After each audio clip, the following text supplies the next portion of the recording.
আমার উম্মত শোনো, গুনাহ থেকে অনুতপ্ত, তার গুনাহ থেকে তওবা করে গুনাহ থেকে অনুতপ্ত হয়ে অশ্রু যদি নির্জনে নিবৃতে বসে যদি এক ফোঁটা অশ্রু যদি তোমরা জমিনের মধ্যে ফলাইতে পারো, জমিনে পড়ার আগেই 3000 বছরের জাহান্নামের আগুন দাগ করে নিভে যাবে।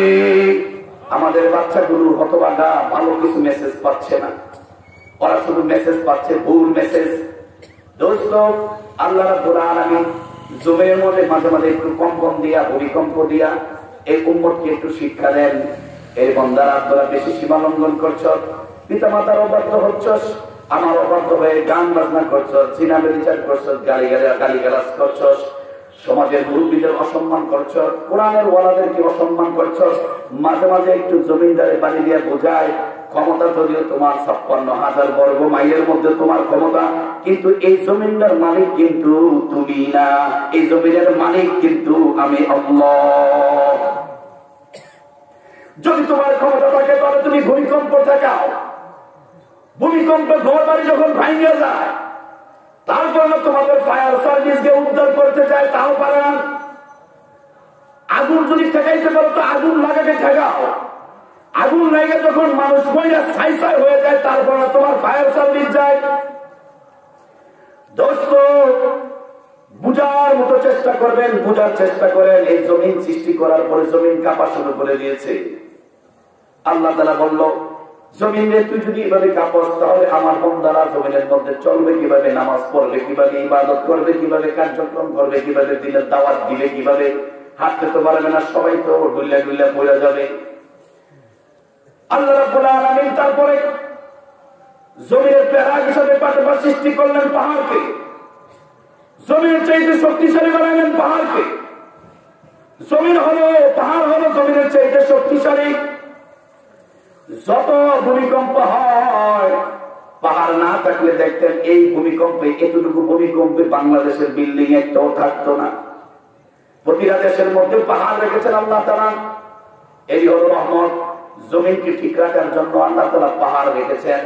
অথচ কিছু এতদিন শুনেছেন আপনারা অর্থ, এতদিন শুনেছেন আপনারা ডাইখোর, এতদিন শুনেছেন আপনারা চালখোর, এতদিন শুনেছেন আপনারা বংশ, এতদিন শুনেছেন আপনারা রাস্তাচোর, কত রকমের খোর আর কত রকমের চোর শুনেছেন। এখন কিন্তু পাহাড়ি এলাকাতে পাহাড় খোরও বের হয়ে গেছে। পাহাড়গুলোকে কেটে কেটে তারা পাথর বিক্রি করছে। অথচ পাহাড় হলো জমিনকে ভারসাম্যপূর্ণ রাখার জন্য পাহাড় সৃষ্টি করেছেন আল্লাহ তাআলা। জমিনের চাইতে শক্তিশালী হলো পাহাড়, পাহাড়ের চাইতে শক্তিশালী তৈরি করেছেন আল্লাহ রাব্বুল আলামিন লোহাকে। লোহা হলো পাহাড়ের চাইতে শক্তিশালী। পাহাড় কেটে রাস্তা তৈরি করে লোহা দিয়া, পাহাড় কেটে গুহা তৈরি করে লোহা দিয়া। পাহাড়ের চাইতে শক্তিশালী হলো লোহা, লোহার চাইতে শক্তিশালী বানাইছেন আল্লাহ রাব্বুল আলামিন আগুনকে। আগুন, লোহা যত শক্তিশালী হোক না কেন, লোহা অনেক শক্তিশালী। এটি লোহার উপর দাঁড়িয়ে চিস্টেন, অনেক শক্তিশালী লোহা, কিন্তু আগুনের সংস্পর্শে যদি এটাকে না হয় এই লোহা একেবারে পানির মতন গলে যায়। লোহা শক্তিশালী পাহাড়ের চাইতে, কিন্তু লোহার চাইতেও শক্তিশালী বানাইছেন আল্লাহ রাব্বুল আলামিন আগুনকে। আগুন দ্বারা লোহা জ্বালিয়ে বিভিন্ন যন্ত্রপাতি তৈরি করা হয়, আগুন দ্বারা লোহাকে জ্বালিয়ে বিভিন্ন অস্ত্রে রূপান্তর করা হয়, দাও কাশি বড়ি তৈরি করা হয় আগুন দিয়ে, লোহাকে জ্বালিয়ে। আল্লাহ রাব্বুল আলামিন আগুনের চাইতে শক্তিশালী বানাইছেন পানিকে। আগুন যত শক্তিশালী হোক না কেন, যেখানেই আগুন আছে সেখানেই পানি। আগুনের সাথে পানির সম্পর্ক হলো বিপরীত সম্পর্ক। আগুন লাগলে পানি যায়, আগুন আছে যেখানে ফায়ার সার্ভিস আছে সেখানে। আগুন লাগলে মানুষ বালতি বালতি নিয়ে পানি নিয়ে যায়, গ্রামে গঞ্জে বালতি দিয়ে পানি নিয়ে আগুন নিবায়। আর কোথাও যদি থানা লেভেল হয় সেখানে ফায়ার সার্ভিসকে খবর দিয়ে পানি দিয়ে আগুনকে নিবানো হয়। সুতরাং আগুনের চাইতে শক্তিশালী কি? জোরে বলেন কি? আগুনের চাইতে শক্তিশালী হলো পানি। বিশ্বনবী সাল্লাল্লাহু আলাইহি ওয়াসাল্লাম বলেন, ও আমার উম্মত শোনো, মেরাজের রাতে আল্লাহ রাব্বুল আলামিন আমাকে জান্নাত জাহান্নাম ভ্রমণ করাইলেন। ওগো আমার পেয়ারা হাবিব, জান্নাতটা শতকে দেখা তারপরে দুনিয়াতে গিয়া আপনার উম্মতকে জান্নাতের লোক দেখান, আর জাহান্নামের সতর্ককে দেখান। তারপরে দুনিয়াতে গিয়া আপনার উম্মতকে জাহান্নামের ভয় দেখান। জান্নাত দেখলেন আল্লাহ রাব্বুল আলামিন, আল্লাহ নবী সাল্লাল্লাহু আলাইহি ওয়াসাল্লাম জান্নাত দেখলেন, অপরন্ত নিয়ামত আছে দ্বারা সাজানো জান্নাত। তারপরে জিবরাইল আলাইহিস সালাম জাহান্নাম ভ্রমণ করার জন্য আমার নবী, আপনার নবী প্যারা হাবিব সাল্লাল্লাহু আলাইহি ওয়াসাল্লামকে নিয়ে গেলেন। প্যারা হাবিব জাহান্নামের দেখতে গিয়ে, ভ্রমণ করতে গিয়ে দেখেন জাহান্নামের আগুনের কালার হলো কালো। জাহান্নামের আগুনের কালার কি? আরো জোরে আমার দিকে তাকান, কি? জাহান্নামের আগুন হলো কালো। নবীজি সাল্লাল্লাহু আলাইহি ওয়াসাল্লাম জিবরাইলকে বললেন, ও ভাই জিবরাইল, আগুন তো হলো লাল, কিন্তু জাহান্নামের আগুন কালো কেন জানতে চাই। জিবরাইল আলাইহিস সালাম বললেন, ও আল্লাহর রাসূল, আগুন তো লালই ছিল। দুনিয়ার আগুনকে 1000 বছর পর্যন্ত উত্তপ্ত করা হয়, প্রজ্বলিত করা হয়, আগুন দিয়ে ধাউ ধাউ করে জ্বালানো হয়। 1 বছর 2 বছর নয়, 1 দিন 2 দিন না, 1 ঘন্টা 2 ঘন্টা না, 1 দিন 2 দিন না, 1 মাস 2 মাস নয়, 1 বছর পর্যন্ত দুনিয়ার আগুনকে তাপ দেওয়ার পরে, উত্তপ্ত করার পরে দুনিয়ার আগুনের কালার হয়েছে সবুজ। এরপরে আবার 1000 বছর পর্যন্ত প্রজ্বলিত করার পরে দুনিয়ার আগুন হয়েছে সাদা। এরপরে 1000 বছর পর্যন্ত দুনিয়ার আগুনকে প্রজ্বলিত করার পরে জাহান্নামের আগুন হয়েছে কালো। ও আল্লাহর রাসূল, জাহান্নামের আগুন যে কালো দেখছেন, এই জাহান্নামের আগুন হলো 3000 বছরের সমষ্টি প্রজ্বলিত ফলাফল হলো জাহান্নামের আগুন কালো।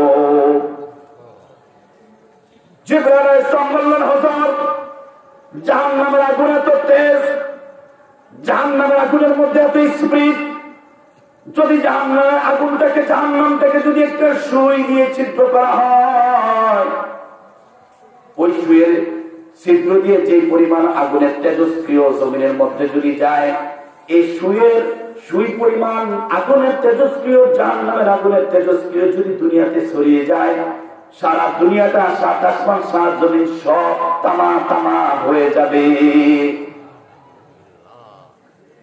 বিশ্বনবী সাল্লাল্লাহু আলাইহি ওয়াসাল্লাম বললেন, জাহান্নামে থাকবে কে?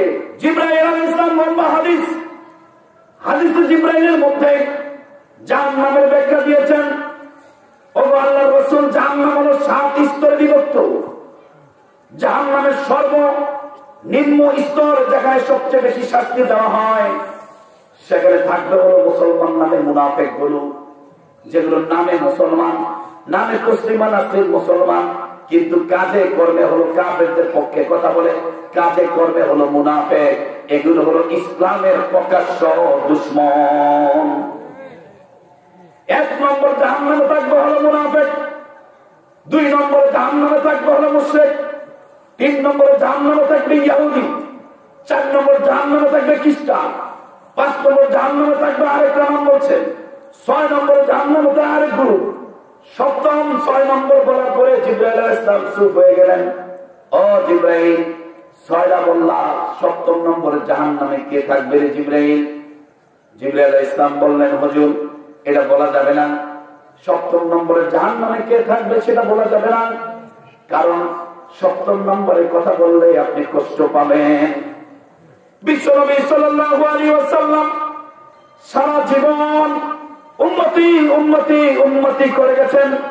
আমার উম্মত যেন জাহান্নামের আগুনে না যায়, আমার উম্মত যেন বিপদে না পড়ে, আমার উম্মত যেন মিজানের পাল্লায় ধরা না খায়, আমার উম্মত যেন ফুলসিরাতের পারে যেন বিপদে না পড়ে, আমার উম্মত যেন হাউজে কাউসারের মধ্যে সমস্যায় না পড়ে। সারা জীবন উম্মত উম্মত করে করে করে করে নবীজি সাল্লাল্লাহু আলাইহি ওয়াসাল্লামের উম্মতের পেরেশানি করতে করতে জীবনটাকে তেজপাতা করে দিয়েছেন।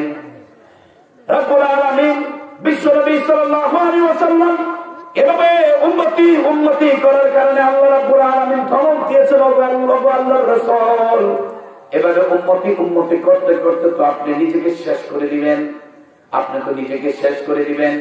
এমন একজন দরদি নবী আমাদের নবী, এমন একজন মায়ালু নবী আমাদের নবী এমন একজন দয়াদ্র নবী, আমাদের নবী এমন একজন রহমতের নবী, আমাদের নবী তার নাম হলো মুহাম্মদুর রাসূলুল্লাহ।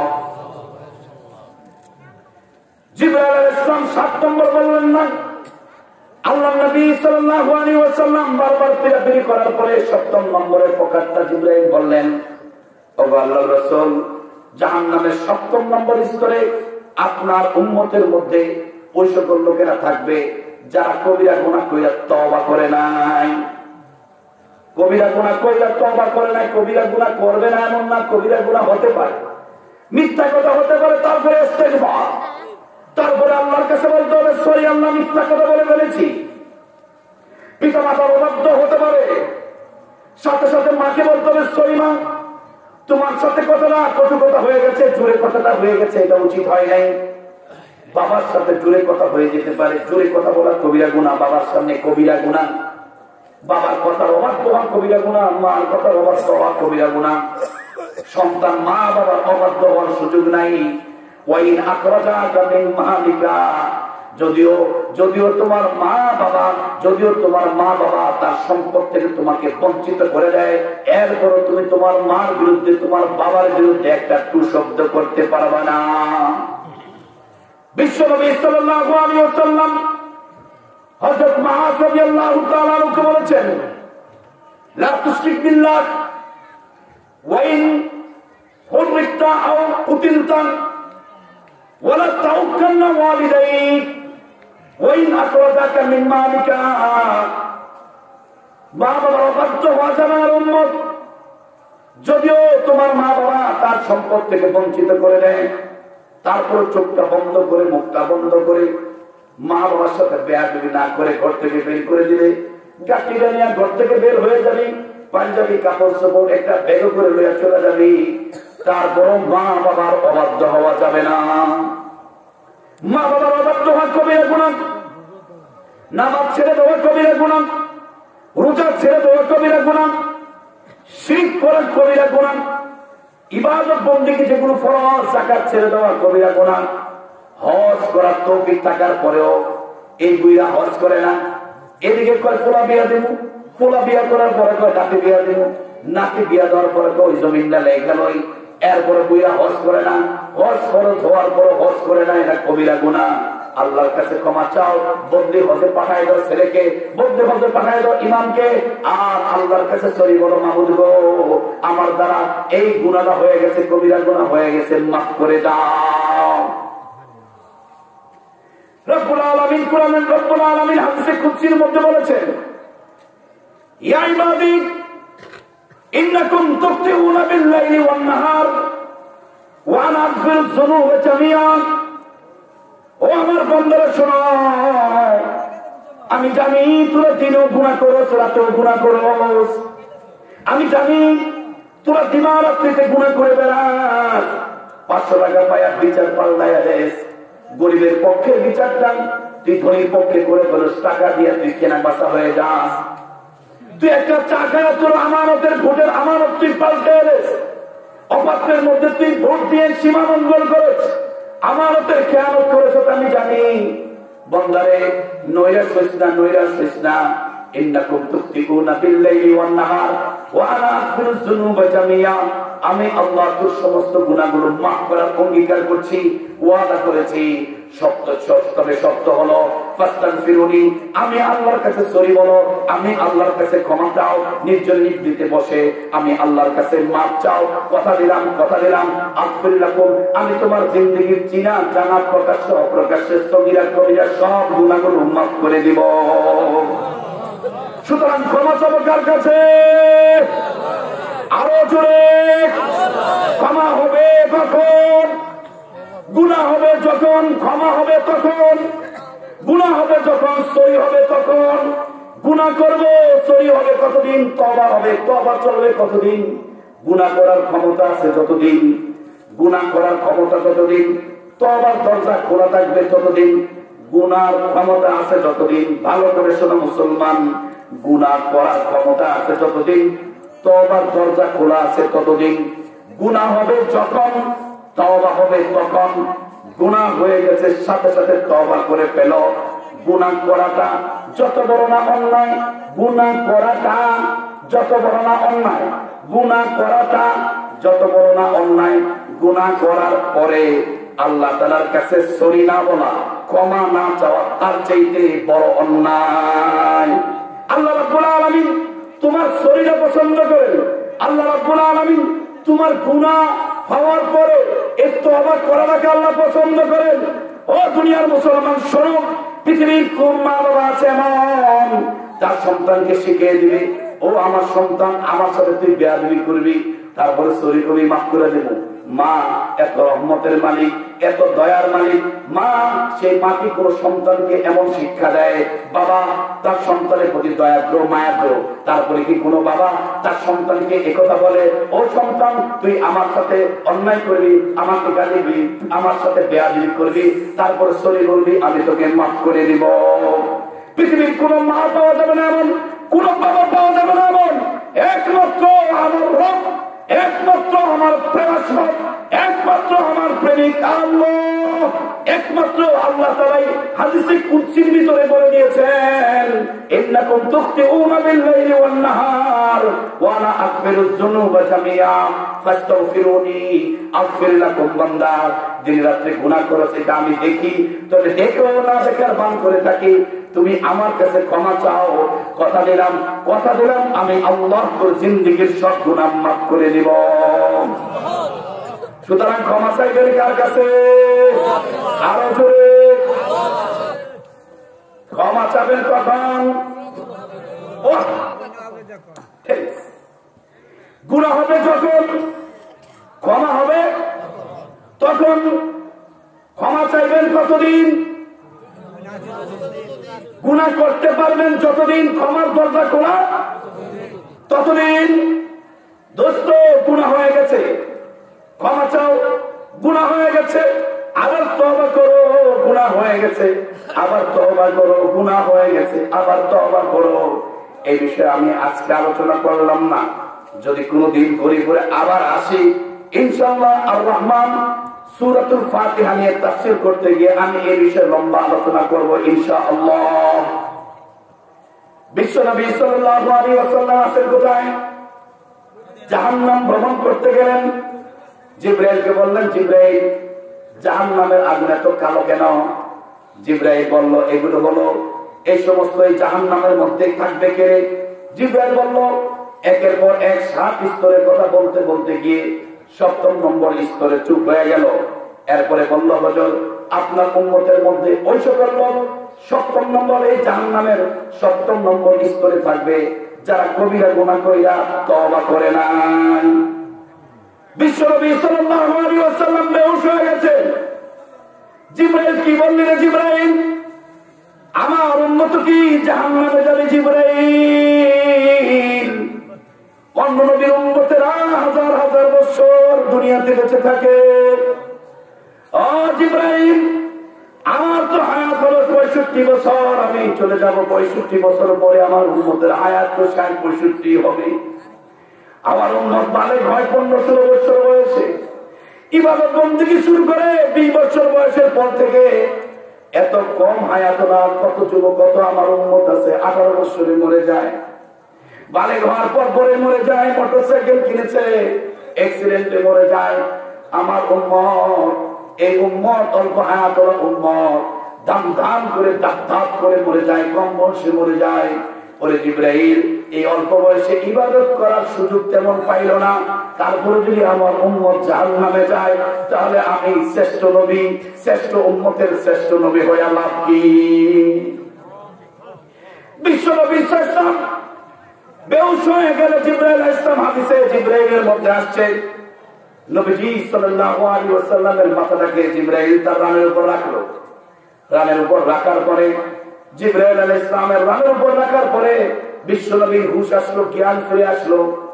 এরপরে নবীজি হুঁশে আসার পরেই প্রশ্ন, দ্বিতীয়বার আবার প্রশ্ন ছুড়ে দিলেন, ও জিবরাইল বলো, ওই জাহান্নামের 3000 বছরের পর্যন্ত জাহান্নামের 7ম নম্বর স্তরে থাকবে কে? জিবরাইল আলাইহিস সালাম বলতে চান না, বলতে চান না। পিয়াপিরি করার পরে এক সময় বললেন, হুজুর আপনার উম্মতের ওই সকল লোক জাহান্নামের ৭০ নম্বর স্তরে থাকবে যারা কবিরা গুনাহ কইরা তওবা করে নাই। নবীজি আবার বেহুশ হয়ে গেলেন। আবার জিবরাইল মাথাটাকে রানের উপর রেখে হুশে আসলো। আবার নবীজি জিজ্ঞেস করলেন, আবার এরকম ভাবে নবীজি উত্তর যখন জিবরাইল দিল, এরপরে নবীজি আবার বেহুশ হয়ে গেল। এরকম ভাবে ৩ বার প্রশ্ন করেছেন, ৩ বার বেহুশ হয়েছেন, ৩ বার হুশে এসেছেন। সর্বশেষ নবীজি জিবরাইলকে ছেড়ে দিয়ে চলে গেছেন। নির্জনতা অবলম্বন করে সেজদায় পড়ে গেলেন, গুহায় সেজদায় পড়ে গেলেন। আবু বকর বিশ্বনবীকে খুঁজে পায় না, ওমর বিশ্বনবীকে খুঁজে পায় না, উসমান বিশ্বনবীকে খুঁজে পায় না, কলিজার টুকরা ফাতেমার জামাই আলী বিশ্বনবীকে খুঁজে পায় না। ফাতেমা রাদিয়াল্লাহু তাআলা আনহা এই ঘর থেকে ওই ঘরে, ওই ঘর থেকে ওই ঘরে, কখনো তো আবু জাহেলের ঘরে, কখনো উকবার ঘরে, কখনো সাইবার ঘরে, কখনো উমাইয়ার ঘরে দৌড়ায়। আমার বাবাকে কি তুমি লুকিয়ে রেখেছো কিনা? ও মক্কার কাফেররা, আমার বাবাকে কি তোমরা হত্যা করেছো কিনা? একদিন, 2 দিন, 3 দিন, একদিন নয়, 2 দিন নয়, 3টা দিন ধরে আমার বাবাকে খুঁজে পাই না। ওমর উম্মত তরবারি নিয়ে আবু জাহেলের ঘরের মধ্যে গিয়ে দাঁড়িয়ে বলেছে, এই আবু জাহেল শুনে রাখ, শুনে রাখ, আমার নবী মুহাম্মদের যদি কিছু হয় তোদের একটাও চিন্তা রাখবো না। কেউ বলতে পারে না কোথায় গেছে আমার নবী। রাতের অন্ধকারে পাহাড়ের গুহা নির্জনীবৃতে সে দাঁড় পরে 3য় দিন পরে জানতে পারলো ও গুহার মাঝে একজন লোক চিৎকার করে কাঁদতেছে, চিৎকার করে কাঁদতেছে। গিয়ে দেখো একজন কৃষক খবর দিল, যায় দেখো ওখানে কি তোমাদের নবী আছে কিনা। আবু বকর দৌড়ে গিয়ে দেখে গুহার একেবারে গর্তের মধ্যে কাঁদতেছে। ইয়া উম্মতি, ইয়া উম্মতি বলে কাঁদছে সেজদায় পড়ে। আমার উম্মতের কি অবস্থা হবে? ওগো আল্লাহ, জাহান্নামকে 7 স্তরে বানাইয়া 70 নম্বর স্তরে জাহান্নামে নিক্ষেপ করার জন্য আমার উম্মতকে কি আপনি তৈরি করেছেন নাকি? আমার উম্মতের ব্যাপারে কি ফয়সালা? আরে মায়ার নবী উম্মতি উম্মতি করে কাঁদে, মদিনার নবী উম্মতি উম্মতি করে কাঁদে, আর ওনার উম্মত জাহান্নামের দিকে দৌড়াইতেছে। কোরআনের মাহফিলে দৌড়ায় না, উম্মত জাহান্নামী কাজের মধ্যে দৌড়ায়। আমার নবী পাহাড়ের পাদদেশে ওই গুহার মধ্যে ঢুকে সেজদায় পড়ে কাঁদছে, ইয়া উম্মতি, আমার উম্মতের ব্যাপারে কি ফয়সালা আল্লাহ জানতে চায়। আমার উম্মত জাহান্নামে যাবে, আর আমি নবী মুহাম্মদ রাসূলুল্লাহ জান্নাতে থাকবে, হতে পারে না। আমার উম্মত জাহান্নামে যাবে, আর আমি নবী মুহাম্মদ রাসূলুল্লাহ জান্নাতে থাকবে, হতে পারে না। আমার উম্মতের ব্যাপারে আপনার ফয়সালা চান। আল্লাহ রাব্বুল আলামিন বিশ্ব নবী সাল্লাল্লাহু আলাইহি ওয়াসাল্লামকে বলেছেন, হাবিব গো, মাথা উঠান, মাথা উঠান, মাথা উঠান। গ্যারান্টি দিয়ে দিলাম, আপনার উম্মত যতক্ষণ জান্নাতে না যাবে ততক্ষণ অন্য কোন নবী আম্বিয়া, এমনকি অন্য কোন নবীর উম্মত, অন্য কোন নবীর উম্মত জান্নাতে যাবে না। আপনার উম্মত যতক্ষণ পর্যন্ত জান্নাতে না যাবে ততক্ষণ পর্যন্ত অন্য নবীও জান্নাতে যেতে পারবে না। জান আল্লাহ, আল্লাহ রাব্বুল আল্লাহ রাসূল সাল্লাল্লাহু আলাইহি ওয়াসাল্লাম বললেন, বিশ্বাস করলাম না আল্লাহ, আমার আরেকটু গ্যারান্টি দেন জান্নাতে যাওয়ার জন্য। এই যে কথাটা বলেছেন এটা আরেকটু গ্যারান্টি, গ্যারান্টির সাথে জানতে চাই, পাইতে চাই। আল্লাহ, আল্লাহ রাব্বুল আলামিন আমাদের প্রিয় হাবিবকে বললেন, নেন নেন নেন, জান্নাতের চাবি আপনার হাতে দিয়ে দিলাম। ও নবী, জান্নাতের চাবি আপনার হাতে দিয়ে দিলাম। আদমের কাছে জান্নাতের চাবি দিলাম না, নূহের কাছে জান্নাতের চাবি দিলাম না, ইব্রাহিম খলিলুল্লাহর কাছে জান্নাতের চাবি দিলাম না, ইসমাঈলের কাছে জান্নাতের চাবি দিলাম না, মুসার কাছে দিলাম না, ঈসার কাছে দিলাম না, আপনার কাছে জান্নাতের চাবি দিয়ে দিলাম। এখন কি গ্যারান্টি পাইছেন? ও আল্লাহ, বুঝতে পেরেছি, এখন জান্নাতের চাবি যখন আমার কাছে আছে তাহলে বিশ্বাস আমার উম্মত জান্নাতে আগেই যাবে। বিশ্ব নবী সাল্লাল্লাহু আলাইহি ওয়াসাল্লাম বললেন, জান্নাতের চাবি তো দিলেন, তবে জান্নাতীদের পতাকা, স্বাধীনতার পতাকা, বাংলাদেশের লাল সবুজের পতাকা, জান্নাতীদের একটা পতাকা থাকবে, সেই পতাকাটা আবার কার হাতে থাকবে? আল্লাহ একটু জানতে চাই। তবে আমার কাছে যদি পতাকাটা দেন তাহলে আরেকটু শিওর হলাম, আমার উম্মত জান্নাতের চাবিও পাইছি, জান্নাতের পতাকা পাইছি। তাহলে বোঝা গেল অন্য নবী আম্বিয়াদের কোনো কেদানি আমার এখানে চলবে না। আল্লাহ রাব্বুল আলামিন বললেন, যাও নবী যান, জান্নাতীদের পতাকাও আপনার হাতে দিয়ে দিলাম। সুবহানাল্লাহ কইেন না? নারে তাকবীর, আরো জোরে নারে তাকবীর, নারে তাকবীর। জান্নাতের চাবি কার কাছে?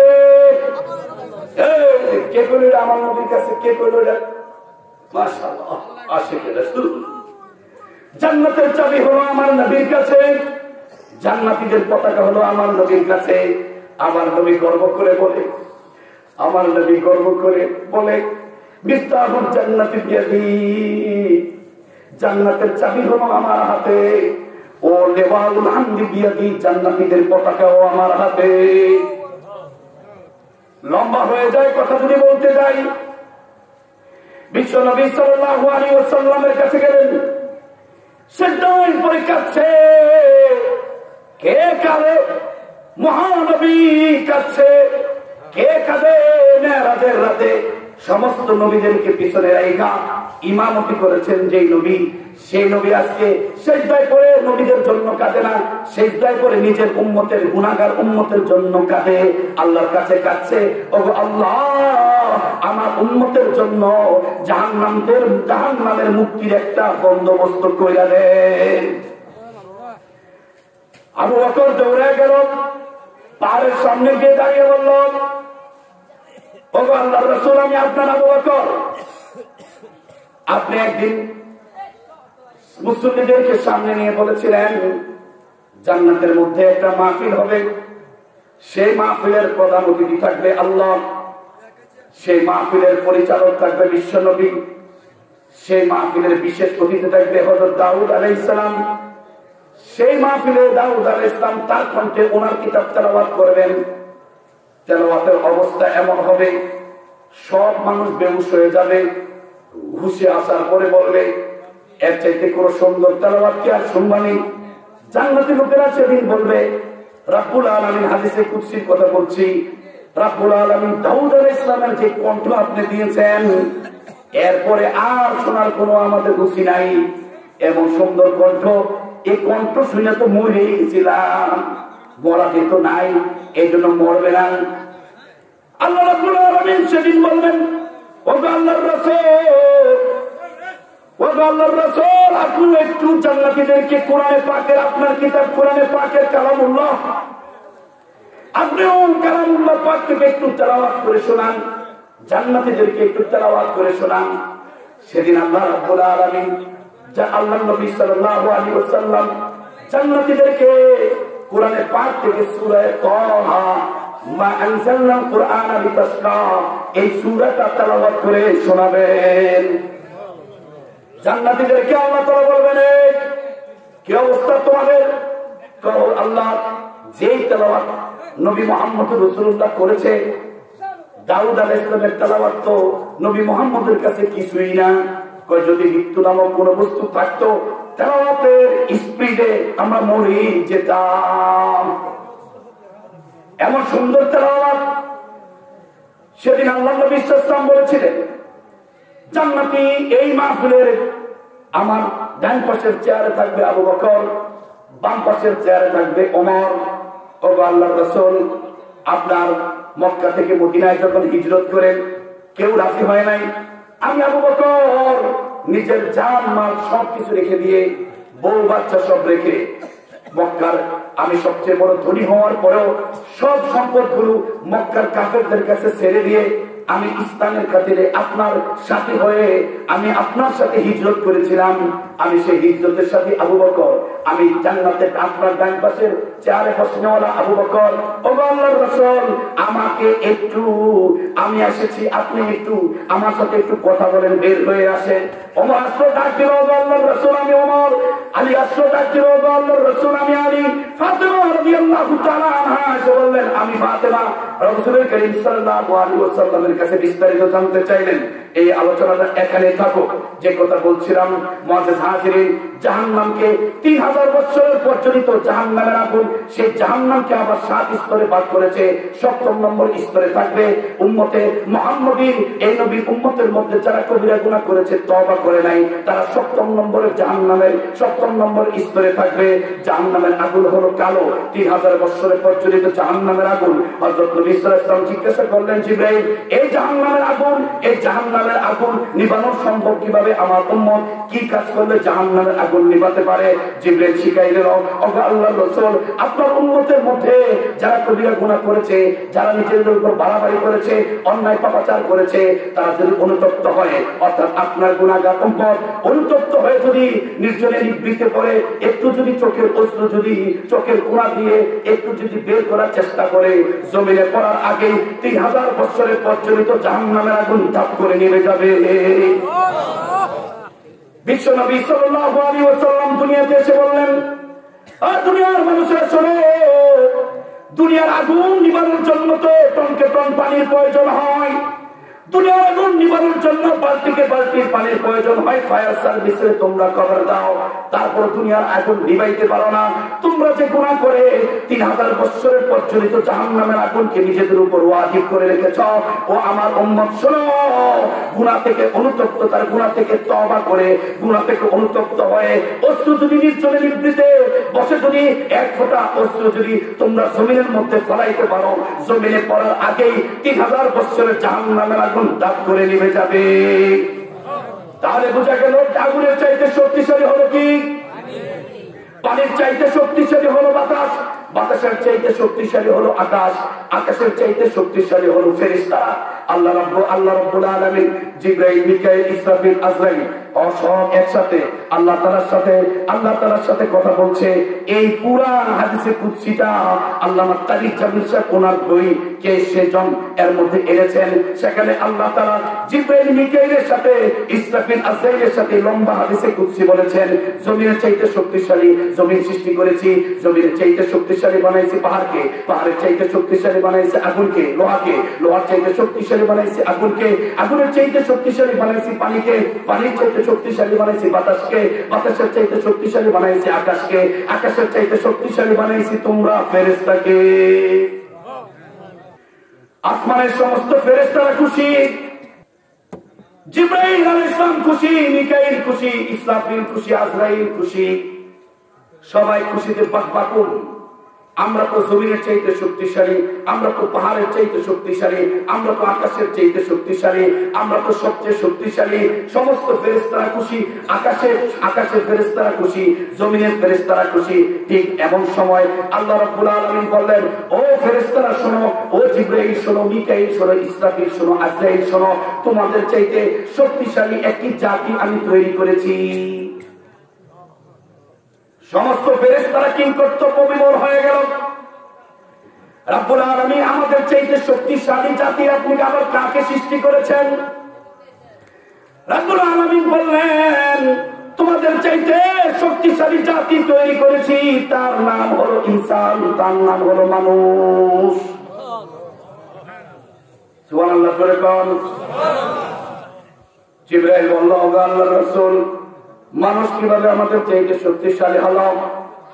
আমরা তো দেখি মাটির আঘাতে কত মানুষকে মরতে দেখেছি, মানুষ কিভাবে মাটির চাইতে শক্তিশালী হয়?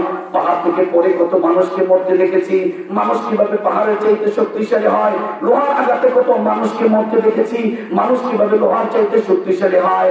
আগুনে পড়ে কত মানুষকে মরতে দেখেছি, মানুষ কিভাবে আগুনের চাইতে শক্তিশালী হয়? পানিতে ডুবে কত চাঁদপুরের লঞ্চে আর বরিশালের লঞ্চে ডুবে কত মানুষকে মরতে দেখেছি, মানুষ কিভাবে পানির চাইতে শক্তিশালী হয়? আকাশে হেলিকপ্টার পরে কয়েকদিন আগেই তো ভারতের নৌবাহিনী 3 বাহিনীর প্রধান তিনি মারা গেছেন। তো মানুষ কিভাবে বাতাসের চাইতে শক্তিশালী হয়? আকাশ থেকে কত মানুষকে মরতে দেখেছি, পরে মরতে দেখেছি, মানুষ কিভাবে আকাশের চাইতে শক্তিশালী হয়? আমাদের আজরাইল প্রতি মুহূর্তে সারা পৃথিবীর কত হাজার হাজার লাখ লাখ মানুষের রূপ কবজ করে, মানুষ কিভাবে আমাদের আজরাইলের চাইতে শক্তিশালী হয়? আমাদের মিকাইল, আমাদের ইসরাফিলের চাইতে কিভাবে শক্তিশালী হয়? একবার সিংহে ফু দিলে জমিন, পাহাড়, আসমান সব তুলার মতন করতে থাকবে। মানুষ কিভাবে আমাদের ইসরাফিলের চাইতে শক্তিশালী হয়? ওগো রব্বুল আলামিন, আমার কথা নাই বোঝা, আমার কথা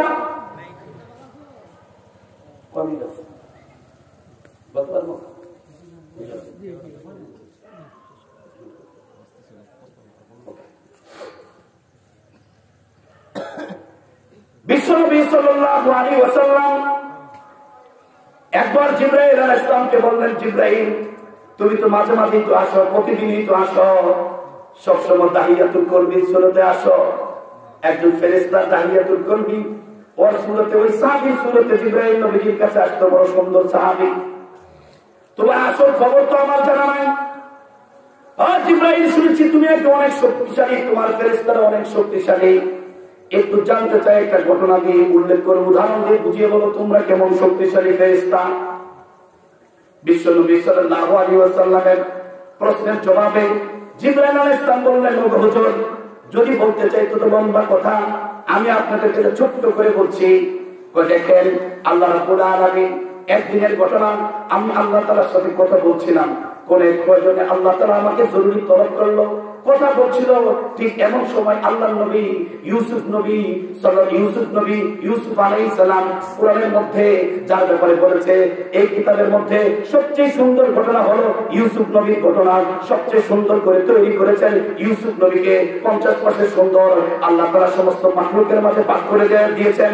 এর মধ্যে হরিণ কত সুন্দর, মাছ কত সুন্দর, কত রকমের রয়্যাল বেঙ্গল টাইগার কত সুন্দর, টিয়া পাখি কত সুন্দর, ময়না পাখি কত সুন্দর, এরকম 18,000 মাখলুকাতের মধ্যে ভাগ করেছেন। 50% সুন্দরকে আর 50% সুন্দর হযরত ইউসুফ নবীর মধ্যে ঢুকিয়ে দিয়েছেন।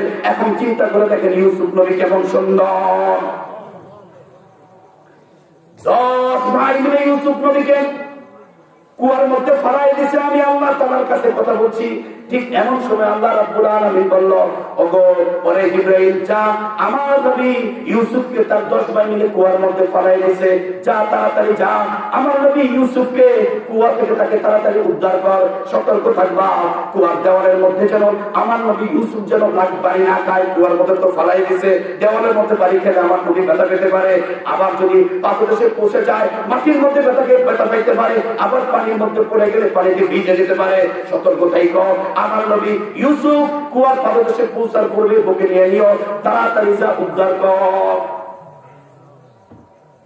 আল্লাহর রাসূল, আল্লাহ তাআলা আমাকে 600 ডানা দিয়েছেন। 600 ডানা দিয়েছেন। আমি সেদিন ইউসুফ নবীকে উদ্ধার করার জন্য আমার 600 ডানার মধ্য থেকে একটা ডানা ব্যবহার করেছিলাম। কয়টা ডানা? ঘটনা হলো এত দ্রুত গতিতে আমি এসেছি যে হুজুর, একটু এর আগে একটু বলতে হয়, আল্লাহ তাআলা জমিন সৃষ্টি করেছেন। এই জমিন থেকে কত আসমানের দূরত্ব হলো 500 বছরের রাস্তা। প্রথম আসমান থেকে দ্বিতীয় আসমানের দূরত্ব 500 বছরের রাস্তা, দ্বিতীয় থেকে তৃতীয় 500 বছরের রাস্তা, তৃতীয় থেকে চতুর্থ 500 বছরের রাস্তা, চতুর্থ থেকে পঞ্চম 500 বছরের রাস্তা, পঞ্চম থেকে ষষ্ঠ 500 বছরের রাস্তা, ষষ্ঠ থেকে সপ্তম 500 বছরের রাস্তা, সপ্তম থেকে আল্লাহ তাআলা আরশের যে খুঁটি, আরশের যে এই যে চেয়ারের কি কয় পায়া, এই পায়ার দূরত্ব হলো 500 বছরের রাস্তা। আল্লাহ তাআলার শান অনুযায়ী আল্লাহর চেয়ার, আল্লাহ তাআলার শান অনুযায়ী আল্লাহর বৈঠক, ঠিক যেই জায়গাতে আল্লাহ আসন পেতে বসে আছেন আল্লাহর মতো করে, সেই পাটাতনটার দূরত্ব হলো 500 বছরের রাস্তা। এরপর হলো আল্লাহ তাআলার ব্যাপার, আমি ঠিক ওই জায়গায় অবস্থান করেছি। আমাকে আল্লাহ রাব্বুল আলামিন বলল, জিবরাইল যা আমার নবী ইউসুফকে তার ভাইরা ফালাই দিয়েছে, কুয়ার মধ্যে ফালাই দিয়েছে অলরেডি, যা তাড়াতাড়ি গিয়ে আমার নবী ইউসুফকে গিয়ে উদ্ধার কর। আল্লাহর রাসূল, সেদিন আমি 600 পাকার মধ্যে একটা পাকা ব্যবহার করেছিলাম। এরকম 7,000 বছরের দূরত্ব একটা পাখা ব্যবহার করে আল্লাহ তাআলার আরশের কাছ থেকে আমি এত দ্রুত গতিতে এসেছি যে আমাকে ইউসুফ নবীকে পালাইছে ওনার ভাইয়েরা আগে, আমি নির্দেশ পেয়েছি পরে। এরপরে আমি অবস্থান করছি 7,000 8,000 বছরের রাস্তার দূরত্বে। এত দূরত্বে অবস্থান করার পরেও একটা পাকা ব্যবহার করেছি, এসে নবী ইউসুফ কুয়ার পাদদেশে পৌঁছার আগেই আমার বুকে নিয়ে নিয়েছি। একটু চিন্তা করে দেখেন আমরা ফেরেশতারা কেমন শক্তিশালী। মানুষ কিভাবে এত শক্তিশালী হলো জানতে চাই।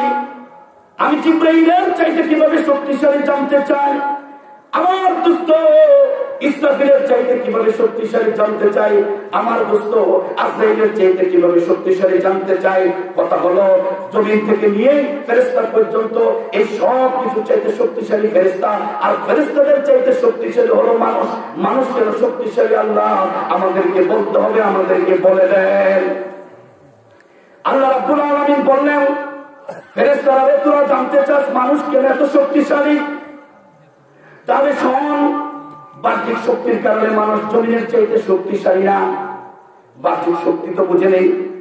আমার চাইতে এখানে এমন যুবক আছে যে আমার চাইতে শক্তিশালী, তবে ইমাম হিসেবে আমি তার চাইতে সম্মান এবং মর্যাদা।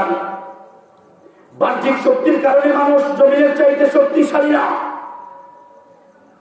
বাহ্যিক শক্তির কারণে মানুষ জমিনের চাইতে শক্তিশালী না। বুঝতেছেন কথা? হে ফেরেশতা শোন, বাহ্যিক শক্তির কারণে মানুষ জমিনের চাইতে শক্তিশালী না। বাহ্যিক শক্তির কারণে মানুষ পাহাড়ের চাইতে শক্তিশালী না। বাহ্যিক শক্তির কারণে মানুষ লোহার চাইতে শক্তিশালী না। বাহ্যিক শক্তির কারণে মানুষ আগুনের চাইতে শক্তিশালী না। বাহ্যিক শক্তির কারণে মানুষ পানির চাইতে শক্তিশালী না। বাহ্যিক শক্তির কারণে মানুষ আকাশের চাইতে বাতাসের চাইতে তোমরা ফেরেশতার চাইতে শক্তিশালী না। মানুষ শক্তিশালী হওয়ার কারণ হলো ভিন্ন। মানুষ শক্তিশালী হওয়ার কারণ রব্বুল আলামিন সেই কারণটা কি জানতে চায়। আল্লাহ তাআলা বললেন, ও ফেরেশতারা শোনো, শক্তিশালী হও, আমি আল্লাহ মালিক ইয়াউমিদ্দিন। সূরাতুল ফাতিহা তেলাওয়াত করেন। মালিক ইয়াউমিদ্দিনের তাফসীর যদি করা হয় তাহলে দিন চলে যাবে, রাত চলে যাবে।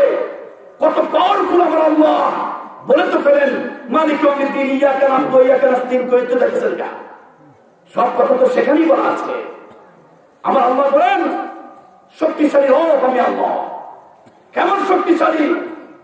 সমস্ত মাখলুকাত যা আছে সবগুলোকে রূহ কবজ করার জন্য আল্লাহ তাআলা বলবে জিবরাইলকে, আজরাইল সমস্ত মানুষের রূহ, সমস্ত প্রাণীদের রূহ কবজ করো।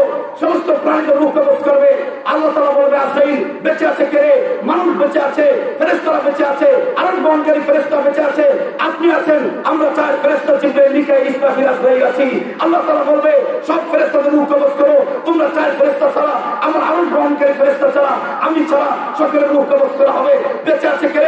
বলবে আজরাইল বলবে, আমি বেঁচে আছি, আপনার আরশ বহনকারী ফেরেশতা আছে, আপনি আছেন, আরশ বহনকারী ফেরেশতাদের রূহ কবজ করো। আরশ বহনকারী ফেরেশতাদের রূহ কবজ করবে। বেঁচে আছে কে?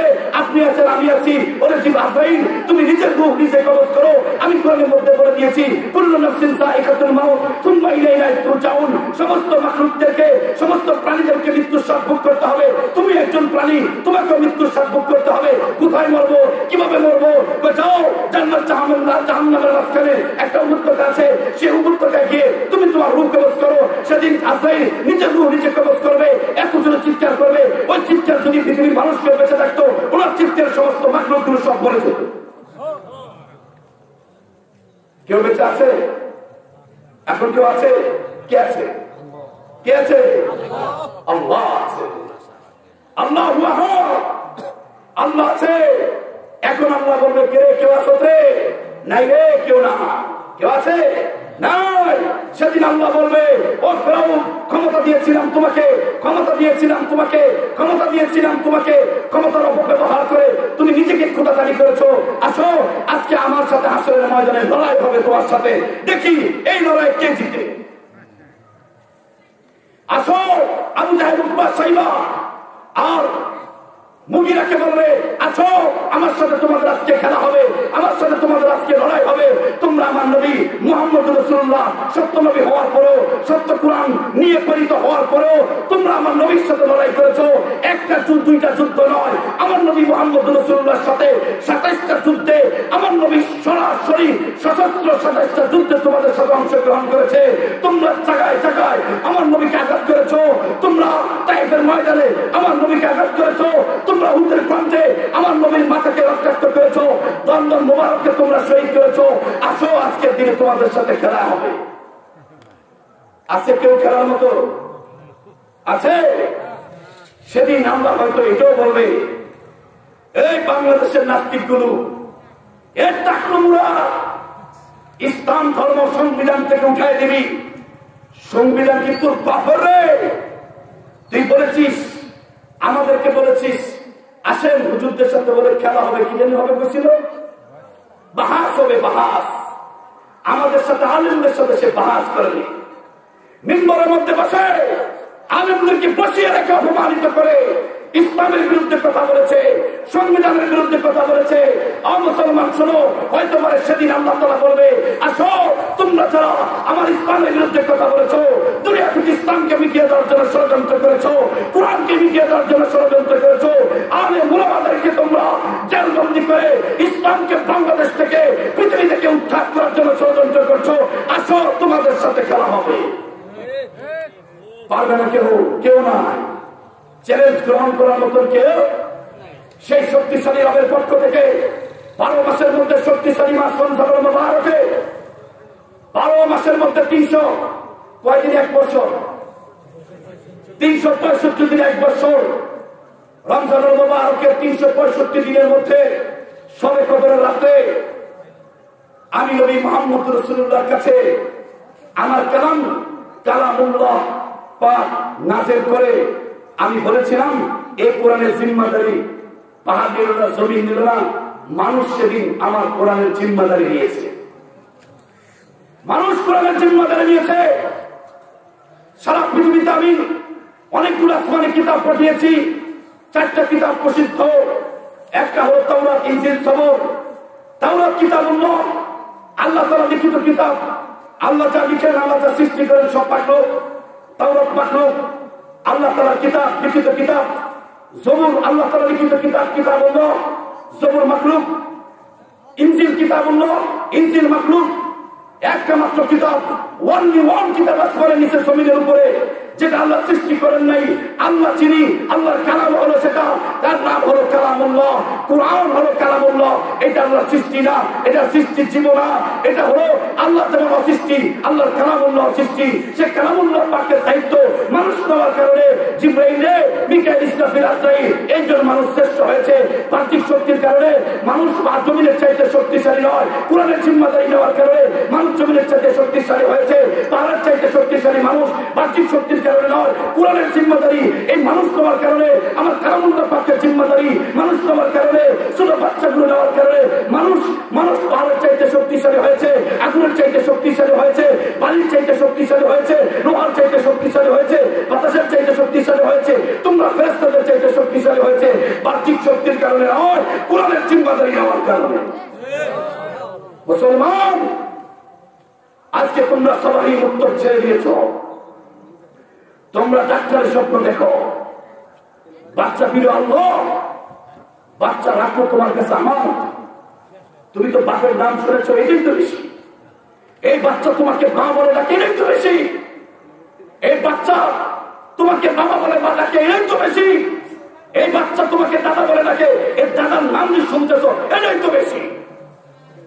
তোমাকে ফুফু বলে, চাচু বলে, এটাই তো বেশি।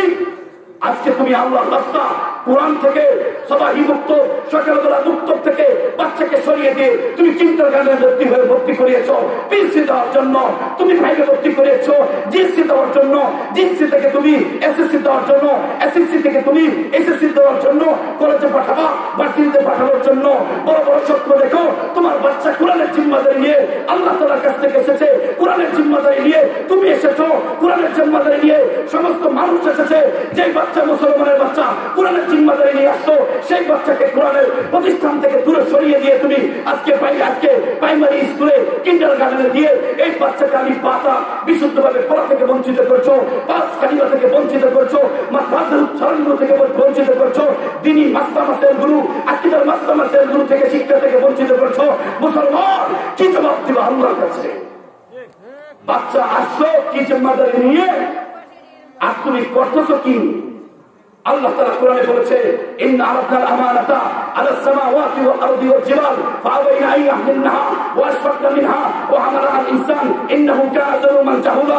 আমি কোরআনের জিম্মাদারি দিতে চেয়েছি জমিনকে, এই জমিন কোরআনের জিম্মাদারি নিতে অস্বীকার করেছে, পাহাড় কোরআনের জিম্মাদারি নিতে অস্বীকার করেছে, আসমান কোরআনের জিম্মাদারি নিতে অস্বীকার করেছে, ওয়া হামালাহাল ইনসান, মানুষ কোরআনের জিম্মাদারি নিয়েছে, ইন্নাহু কানা যালুমান জাহুলা।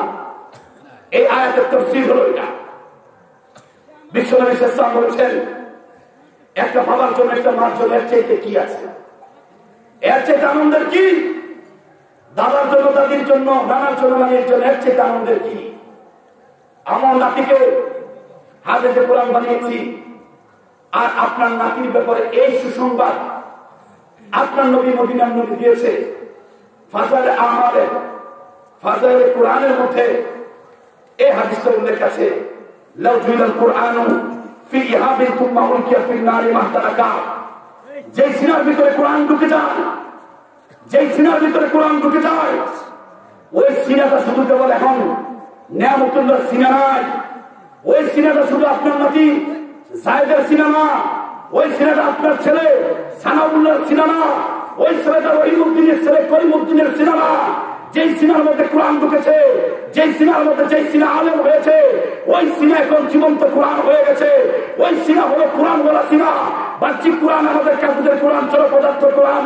এই কোরআন যদি কাগজ থেকে, এই কোরআন যদি হাত থেকে পড়ে যায়, ইজ্জত করেন, বুকে নেন, চুমা দেন, আপনাদেরকে সম্মান করেন। দেখো, কাগজের কোরআনকে যদি ইজ্জত করো, কাগজের কোরআনকে যদি সম্মান করো, এই কাগজের কোরআনটা যে মুখস্থ করেছে, এই কাগজের কোরআনটা যে অর্থ সহ তাফসীর সহ জেনেছে একজন মাওলানা, এই কাগজের কোরআনের চেয়ে কিভাবে ব্যাখ্যা দিতে পারে একজন মুফতি, সে তো আর এই কোরআন রয় নাই, সে তো জীবন্ত কোরআন হয়ে গেছে। এই কাগজের কোরআনের চাইতে ওই জীবন্ত কোরআনের দাম বেশি। কাগজের কোরআন বসে থাকে, জীবন্ত কোরআন ওয়াজ করে বেড়ায়। কাগজের কোরআন বসে থাকে, জীবন্ত কোরআন ইমামতি করে। কাগজের কোরআন বসে থাকে, জীবন্ত কোরআন তারাবি নামাজ পড়ায়। কাগজের কোরআন বসে থাকে, জীবন্ত কোরআন এক প্রান্ত থেকে অপর প্রান্তে, এক দেশ থেকে অপর দেশে সফর করে করে কোরআনের প্রচার করে, তাবলীগের প্রচার করে। কাগজের কোরআনের চাইতে এই যে সিনার মধ্যে কোরআন ঢুকেছে, ওই সিনা হলো জীবন্ত কোরআন। ওই জীবন্ত কোরআনের দাম কাগজের কোরআনের চাইতে কোটি গুণ বেশি। এই জীবন্ত সিনা, এটা তো মানুষের সিনা, মানুষ হিসেবে ভুল করতে পারে। আপনার ছেলে হাফেজ বানিয়েছেন, মানুষ হিসেবে ভুল করতে পারে, আলেম মানুষ হিসেবে ভুল করতে পারে। তারপরও তার সিনার ভিতরে যে কোরআন ঢুকে গেছে, আপনার নবী মুহাম্মদ রাসূলুল্লাহ যদি আপনি বিশ্বাস করে থাকেন, আপনার হাবিব মিথ্যা কথা বলে না, এই কথা যদি আপনি বিশ্বাস করে থাকেন, এই হাদিসটা আপনাকে বিশ্বাস করতে হবে। নবী বলেছেন, লাউ জুইলাল কুরআনু ফি হাবিন সুম্মা উলকিয়া ফিন নারি। এই জীবন্ত কোরআনকে যদি গুনাহ করার কারণে, অপরাধের কারণে কোনের সময় যদি জাহান্নামের আগুনে নিক্ষেপ করা হয়, জাহান্নামের আগুনের এই ক্ষমতা নয় যে আমার জীবন্ত কোরআনকে আগুন দিয়ে চালাতে পারে। সুবহানাল্লাহ। তাহলে আপনি হাফেজের বাবা, আপনার ছেলে একটা জান্নাতি ছেলে, এটা আপনি বলতে পারেন জাহান্নামের আগুন স্পর্শ করবে না, এটা তো সত্য। আপনি গর্বিত, আমি এমন একটা বাবার সন্তান, এমন একটা ছেলের বাবা যে আমার ছেলেকে জাহান্নামের আগুন স্পর্শ করবে না। বাবার পক্ষ থেকে, মার পক্ষ থেকে, দাদার পক্ষ থেকে, সব নাতিদের নানির পক্ষ থেকে, নানার পক্ষ থেকে এর চাইতে বড় উপহার একটা সন্তানের জন্য কি হতে পারে? এখন চিন্তা করে দেখো, মুসলমান চিন্তা করে দেখো, তুমি আলেমের বাপ হবা কিনা? মুসলমান মা চিন্তা করে দেখো, তুমি হাফেজের বাপ মা হবা কিনা? চিন্তা করে দেখো, তুমি মুফতির মা হবা কিনা, মুফতির বাবা হবা কিনা, মুফতির দাদা হবা কিনা, মুহাদ্দিসের দাদা হবা কিনা? তুমি চিন্তা করে দেখো। যদি মনে করো হ্যাঁ হবো, তাহলে ভুল নয়, তাহলে আর কোনো ইস্তেখারা নয়, তাহলে আর কোনো চিন্তা নয়। সকালবেলায় এই যে নতুন মাদ্রাসাতে ভর্তি করিয়ে দাও, তোমার ছেলে এখান থেকে জীবন্ত কোরআন হয়ে বের হবে, উম্মাহ রাহবারি করবে। এই কোরআনের জিম্মাদারি পালন করতে গিয়ে এক প্রান্ত থেকে অপর প্রান্তে বেড়াবে, দাঈল আল্লাহ হবে। আর তুমিও তুমি এই যে বাচ্চারাকে তুমি এই যে সাধনা করে বাচ্চারাকে দুনিয়া শিক্ষা না দিয়ে তুমি যে দিনের শিক্ষা শিক্ষিত করলা, এর কারণে আল্লাহ তাআলা শুধু তোমাকে নয়, পুরো পরিবারকে যারা সাহায্য করবে, যারা নুসরত করবে, আজকের মাহফিল থেকে যারা উদ্বুদ্ধ হয়, আগামীকাল যারা প্রচার করবে, যারা ভাত খাওয়াবে, যারা ডাল দিবে, চাউল দিবে, এরকম ভাবে মুরসাল দিয়ে, টাকা দিয়ে, পয়সা দিয়ে ছাত্রদের লেখাপড়ার খরচ জিম্মাদারি পালন করবে।